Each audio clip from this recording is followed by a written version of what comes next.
Hey everyone, it's Cass from the Perris Library, and this is the 5th week of our summer reading program, which means it's Green Week. And this week we're going to be making cactus string art, and I'll show you how. If you went to the library anytime this week, that means you picked up a really cool craft kit, and all you need is some scissors, glue, and pencil. Our craft kit does come with thumb-tacks, so please have a parent or guardian help you out if you need any assistance. And again, all you need for yourself is a glue, scissors, and a pencil. Everything else is provided.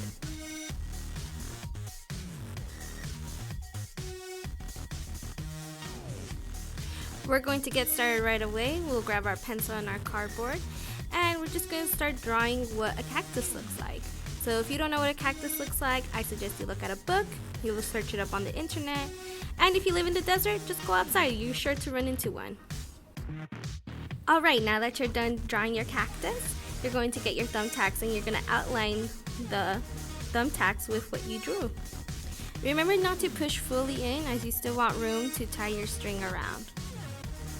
After you place enough thumbtacks, you can get your string and start wrapping it around. I like to outline my cactus first with some string, and then after I'm done outlining my string, I just like to go around and do some crazy patterns, going crisscross around and things like that. So choose whatever you want to do.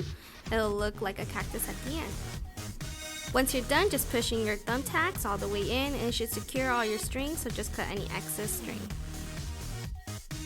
Now it's time to glue in our pom-poms to make it look like a cactus flower. You can place them wherever you want. These are just the places I chose.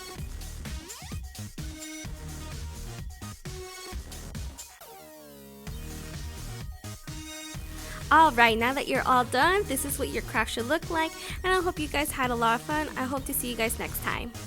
Now let's move on to the book recommendation for this video. Our first book is Lumberjanes, True Colors by Lila Sturgis. This book really makes you reflect on yourself, with 3 different stories that all collide at the end. In the best of ways, this is a book you would love to read, as it really focuses on self-love and self-acceptance.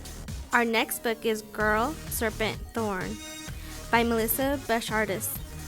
This is not your traditional love story. It's about a girl's evolution, taking accountability, choosing what she wants in life, and learning how to uncover skills that will help her along the way. For more information on these books or books like this, please visit our website. There you'll find all types of resources we offer in all our Riverside County branches near you. Thank you for watching!